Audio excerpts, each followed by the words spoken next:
Les questions-réponses, vous attendez cette partie, on va essayer de donner un peu plus de temps que dans les émissions précédentes où à chaque fois on a la bourre. Voilà, espérons répondre à toutes vos attentes. On démarre, on perd pas de temps. Dumas74 nous dit concrètement quel est l'objectif du club à travers l'Agora OM.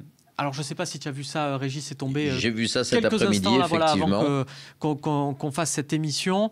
L'Olympique de Marseille lance une grande consultation pour se rapprocher de ses supporters, mais dans le même temps en disant clairement on condamne ce qui s'est passé et pour dire en gros pour s'affranchir un peu de la méthode traditionnelle à Marseille qui est de passer par les groupes de supporters. On sent qu'on cherche à créer du lien Voilà, sans eux. je pense que c'est ça, c'est qu'on veut recréer un lien et un nouveau lien avec les supporters. Après, est-ce que ça, concrètement, la direction y arrivera? C'est pas facile, mais c'est pas une mauvaise idée de casser un petit peu cette dynamique et cette emprise des supporters. Alors, c'est pas négatif ce que je veux dire, mais c'est que le club, il appartient malheureusement à des actionnaires, c'est une entreprise et que les relations doivent être partenaires entreprises et que là, les supporters, à tort ou à raison, considèrent le club un peu comme le leur, ce que je comprends, c'est là, historique. Au moins, par contre, là, c'est direct. C'est-à-dire que la manière dont ça a été formulé, ça a été clairement... voilà. De toute façon, reprendre la discussion, après, il y aura peut-être que les groupes de supporters vont s'intégrer peut-être dans cette discussion à un moment ou à un autre, on le verra. Mais en tout cas, c'est de dire, il y a un autre moyen de discuter que des bras de fer permanents. Régis, je vais te dire, je vais être très honnête avec toi. Moi, j'ai vu ça, j'ai peur. Je te le dis honnêtement, j'ai peur de ce qui peut se passer par la suite, parce que j'imagine que la réaction des groupes qui sont historiques, de personnes qui ont donné leur vie à l'Olympique de Marseille et qui se retrouvent éjectés de ce truc-là, parce que, voilà, on va le dire aussi, il y a des groupes qui ont reçu des lettres leur disant, en gros, voilà, vous allez être mis de côté, on va s'affranchir de votre fonctionnement. Moi, j'ai peur de leur réaction, j'ai peur de cette manière de faire. C'est comme tout. S'il y a une rupture, si tu lui mets les formes et que tu dis, bon voilà, je te quitte parce que si ça... Mais là, si tu envoies juste un texto pour dire ciao, j'ai peur des répercussions derrière. Et là, honnêtement, j'ai peur de ce que ça peut engendrer derrière. Pour moi, ce qui s'est passé la dernière fois, alors je ne l'encourage pas, je n'incite pas à ça, bien au contraire. Mais j'ai peur. Non? Ah ben c'est pas facile, effectivement. Moi j'ignorais ce que tu m'as dit, à savoir que les groupes de supporters avaient reçu des courriers disant que c'était plus les interlocuteurs. Visiblement, c'est ce que j'ai cru comprendre. Si c'est le cas, oui, c'est une guerre entre guillemets. Alors c'est pas le terme parce qu'on est quand même toujours que dans le football ou pour le football, mais c'est effectivement un affrontement et il faut être solide pour tenir cette voie et cette route. Maintenant, est-ce que les gens vont répondre? C'est toujours pareil. Cette agora, s'il y a des dizaines de milliers de personnes qui y répondent et qui sont d'accord, ça fait le poids du nombre. Si personne n'y répond et que les groupes de supporters, au contraire, disent ben, vous voyez, c'est nous les supporters, il n'y en a pas d'autres, ça sera compliqué. Mais à un moment, il faut faire quelque chose. C'est possible. À voir. Max, sur ce sujet des supporters, est-ce que voilà, un projet tel qu'il soit, cristallisé là par la direction actuelle, est-ce que tu te dis pas c'est voué à l'échec au vu de leur popularité, ou au contraire tu te dis il y a peut-être une majorité silencieuse qu'on n'entend pas et qui va avoir l'occasion de se faire entendre? Tu en penses quoi, toi? Mais tu sais, je vais te répondre simplement en te disant que par rapport à ce qui s'est passé il y a quelques semaines là, j'ai pu discuter avec une personne qui était dans la manifestation. Et très clairement, là j'emploie le mot manifestation volontairement, parce que très clairement il m'a dit mais nous on n'était pas du tout allé pour que ça en arrive là. Et lui et d'autres personnes que je connais se sont même retrouvés entre guillemets empêtrés à se dire, à plus savoir comment s'en sortir et de cette situation. Donc tout ça pour te dire que on a stigmatisé cet événement et on met ça aujourd'hui sur le compte des groupes. Moi, je suis pas forcément d'accord parce que je m'aperçois que des gens encore une fois que je côtoie et avec qui j'ai pu discuter m'ont très clairement dit mais c'était pas du tout l'objectif, et on s'est retrouvé dans un mouvement où il y a eu des personnes qui se sont mis à vouloir tout casser et on était pris en otage. Donc voilà, aujourd'hui la démarche, je suis un peu comme toi, hein, elle me fait un petit peu peur parce que j'ai un peu l'impression que ça veut dire ok, ben maintenant on va faire ce qu'on pense nous, et je suis pas sûr que ça soit une bonne idée. Ce que tu dis, ceux qui ont cassé à la commanderie, maintenant ils sont entre les mains de la justice. C'est à la justice de trancher, et c'est pas l'Olympique de Marseille qui va décider de leur faute à ce niveau-là. C'est la justice. On est en France, il y a un tribunal pour ça. Par contre, ouais, voilà, comme tu dis, là, ça encadre vraiment ceux qui n'ont pas cassé, entre guillemets, et qui vont à voir si c'est payé ou pas pour les autres. Mais il y a de toute façon une histoire de contexte. En tout cas, clairement, là, on est dans une opposition de supporters entre ceux qui cautionnent et ceux qui cautionnent pas. Grosso modo, on voudrait opposer... et après, je ne dis pas chacun est libre de se révolter ou pas de cette manière de faire. Mais là, clairement, on voudrait opposer les supporters de l'OM. On voudrait désigner les bons supporters des mauvais supporters, qu'on ne pourrait pas s'y prendre autrement. Après, est-ce que c'est une manière, comme tu disais, Régis Non, mais Romain, ce n'est pas les bons et les mauvais supporters. D'abord, il devrait y avoir que des supporters, ça c'est sûr. Mais de dire, à un moment, une nouvelle fois, je comprends que les supporters ne soient pas contents. Et je pense que la direction est assez intelligente pour se douter que les supporters ne soient pas très contents des résultats. Mais à un moment, moi je suis frappé, alors j'innove rien, mais par les supporters anglais. Leur club, ils perdent 4-0, l'équipe continue à attaquer, continue à chanter, etc.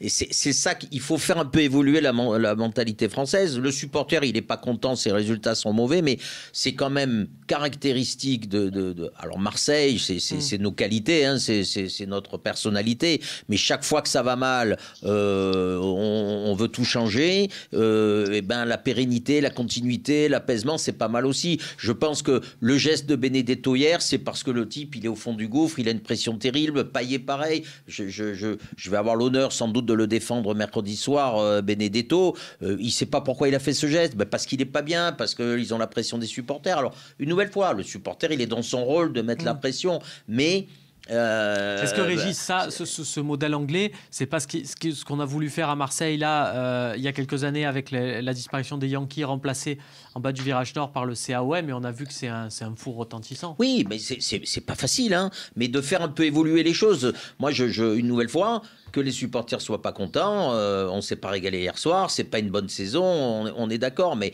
on peut pas organiser des manifestations où on se doute bien.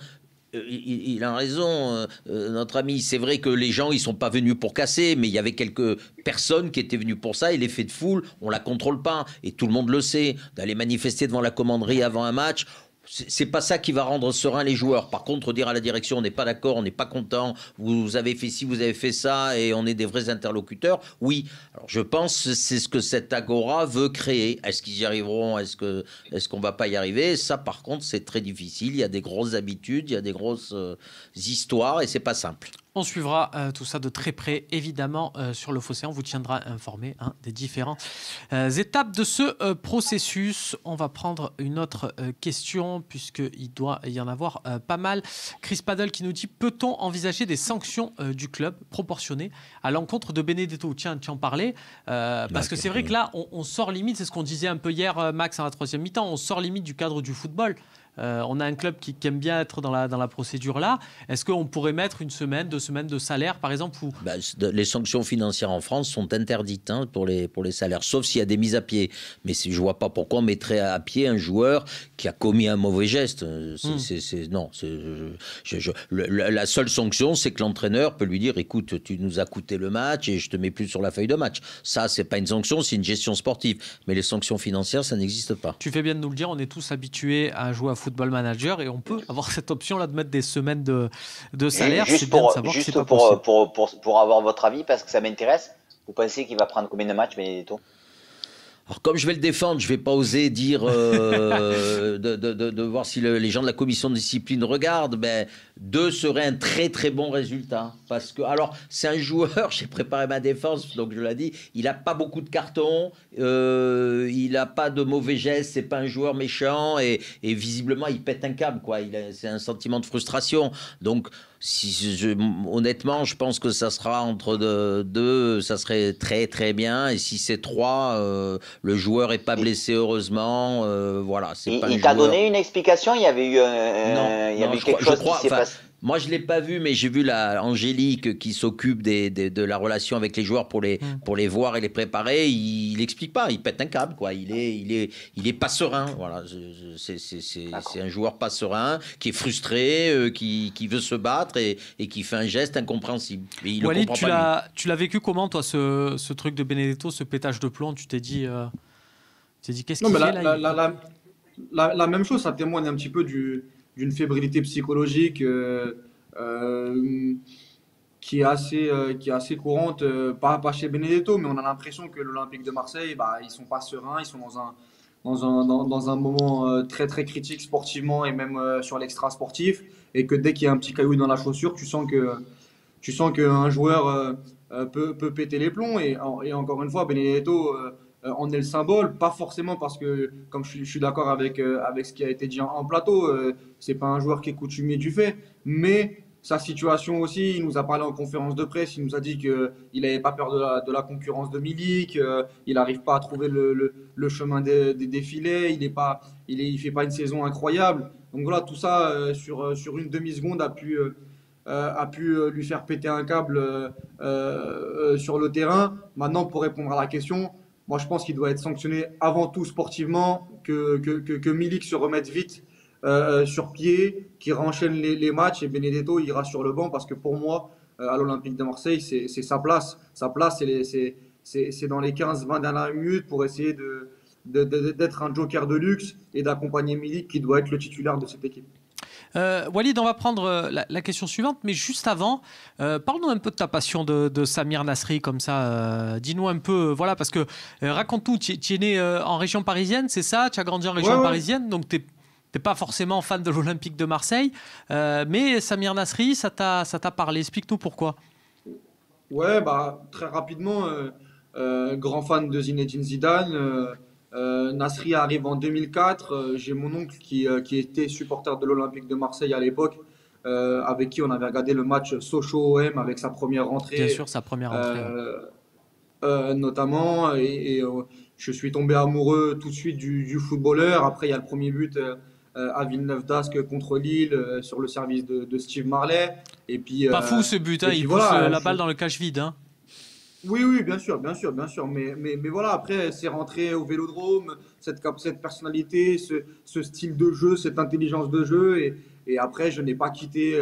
Et en plus, moi, je suis sympathisant parisien à la base, vu que je viens du 93 en région parisienne. Mais c'est un joueur qui m'a chamboulé.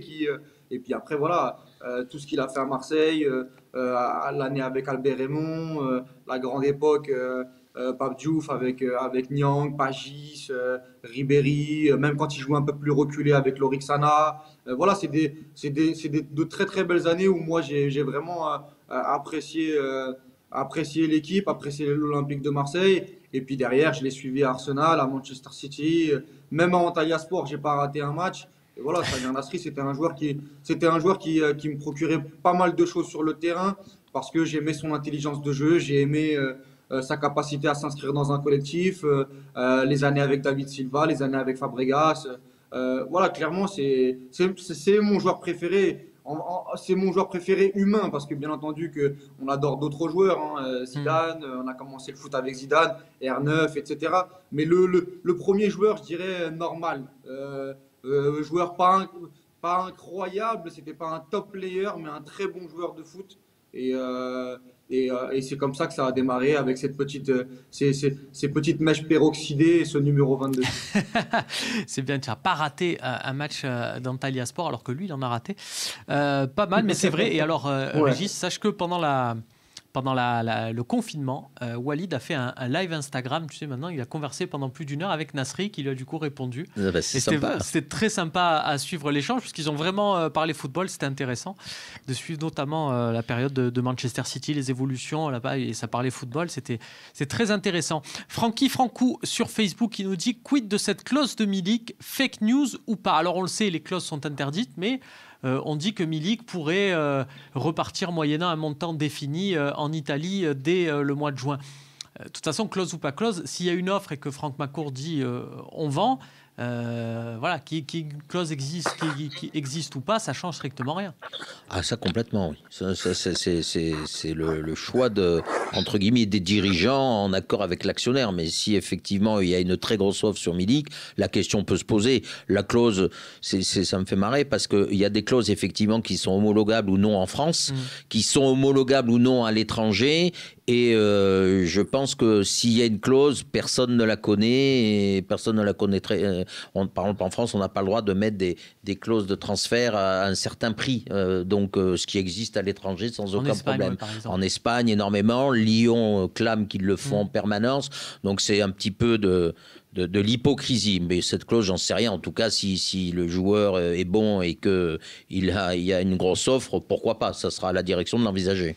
On verra donc là-dessus, mais c'est vrai que pour l'instant, il y a un peu de spéculation et donc du coup, ça permet de remplir du papier, comme on dit, mais il n'y a pas vraiment de fait avéré là-dessus. On va prendre encore une question de El Chaton qui nous dit « Pouvez-vous nous en dire plus sur le jeune attaquant suisse qui vient de signer ?» Alors oui, il a un nom, on dirait presque, si on le dit vite, que c'est Gabriel Jesus. Mais ouais, on n'a pas recruté l'attaquant brésilien de Manchester City. C'est un jeune Suisse. Ça fait partie des prospections. Alors, on ne l'a pas vu jouer, on ne va pas dire ses points forts, tout ça. Mais Régis, il y a un gros travail là, au club en termes de cellules de recrutement. Il y a un profond changement. On sent que Pablo Longoria est en train de mettre sa patte c'est clair, sur le club et il est en train de ce qui est logique, puisque c'est le directeur sportif oui, il est démontré comme cela. Ouais, il est directeur général en charge du football. Et il dit qu'il veut construire. Donc, ça commence également par les jeunes joueurs. Ça commence par des changements de structure d'hommes, de structure d'encadrement de la formation. Voilà, c'est son job, il dit qu'il veut le faire et il le fait. Il y a une logique en tout cas. Max, cette stratégie là, un peu de post-formation, on va chercher un mec en Suisse, on va prendre un Tongia, on prend un Cheikh Bamba Dieng, il y a aussi un international jeune marocain, on en prend à droite à gauche. Ça te parle, toi? Tu te dis la post-formation, ça peut être ça aussi à l'Olympique de Marseille, il faut arriver à faire cohabiter ça avec le reste? Je suis un peu mitigé parce que évidemment que ça pourrait être intéressant, mais j'ai comme l'impression que ces joueurs, ils n'auront pas forcément beaucoup de chance. Alors s'il y en a un qui réussit à percer, comme on le voit, ne serait-ce qu'avec Camara ou comme avec Pape Gueye pour l'instant, ça sera tout bénef. Mais si c'est pour prendre des joueurs et jamais leur donner leur chance, de toute façon, à un moment donné, forcément, si on les met pas en avant, on pourra pas en tirer grand-chose derrière. Donc voilà, faut qu'on change de. C'est bien d'aller les chercher, mais maintenant il faut qu'on leur donne aussi leur chance, pas à tous évidemment, mais à quelques-uns d'ici dans les mois et les années à venir.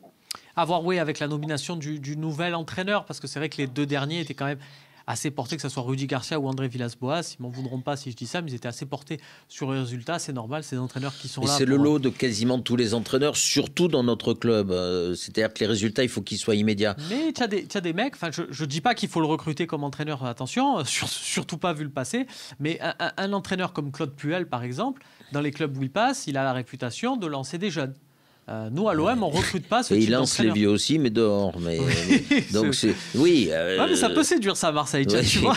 Non, mais oui, mais il faut lui laisser le temps, parce que les résultats de Puel depuis le début de la saison, s'il était à Marseille, ça aurait chauffé aussi. Ouais, mais à Nice, à Lille, il est arrivé, il a eu comme ça. Mais non, et après, ça a porté ses fruits. Il y a Favre à l'étranger, etc., qui lance des jeunes joueurs. Mais c'est vrai qu'on peut le regretter à Marseille, mais il y a une telle pression et il y a un tel besoin d'avoir des résultats immédiatement que les entraîneurs, ils se sécurisent. D'ailleurs, on le voit. Aujourd'hui, on lance des joueurs qui n'auraient jamais joué sous Villas-Boas. Question qu'on ne s'est pas posée, puisque la priorité c'est Sampaoli. Walid, je sais que tu as suivi du coup Séville, puisque quand il y avait Sampaoli, il y avait Samir Nasri. Donc j'imagine que tu as regardé pas mal de matchs de Séville. Est-ce que Sampaoli, il a lancé des jeunes à Séville comme ça, pour savoir? Pas énormément. Il y avait quand même un 11. Vu l'effectif de Séville, ouais. Exactement. Oui. Ouais, Séville, c'est vrai que c'est peut-être pas un centre de formation. Assez expérimentant. Ouais.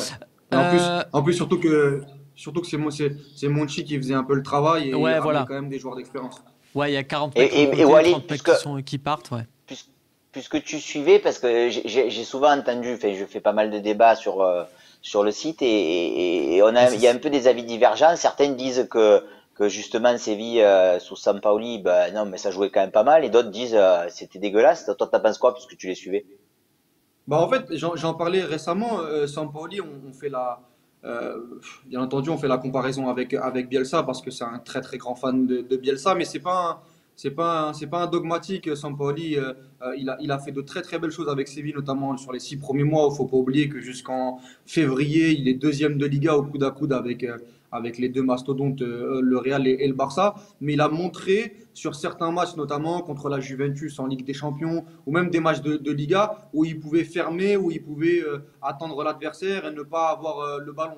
Maintenant, il y a pas mal de matchs, notamment contre les gros, contre le Real, contre le Barça, ou même contre l'Atlético Madrid de Simeone, où c'est des masterclass tactiques, où avec l'intensité, la capacité à faire très très bien jouer ses équipes. Maintenant, c'est vrai que tous les week-ends, c'était pas football champagne, mais pour moi, sur les 5 dernières années en Liga, le Séville de Sampaoli reste une référence, même si ça s'est très très mal terminé. On sait pourquoi. Il y a eu la suspension pour dopage de Samir Nasri qui était son maître à jouer. Il y a eu l'élimination contre Leicester au match retour, alors que normalement, au match aller, c'est bouclé. Ils sont à des années-lumière de Leicester. Et puis, il y a eu aussi Sampaoli, les joueurs le savaient. Il allait partir avec l'Argentine parce que c'était son rêve et il voulait entraîner l'Albiceleste. Donc, en fait, le contexte extrasportif sur les 3 derniers mois a fait que ça s'est très très mal terminé, mais les promesses sur les 6 premiers mois étaient vraiment intéressantes. Maintenant, je répète, oui, il y a eu des matchs où c'était moins bien. Merci, merci Max pour cette question. C'était la dernière.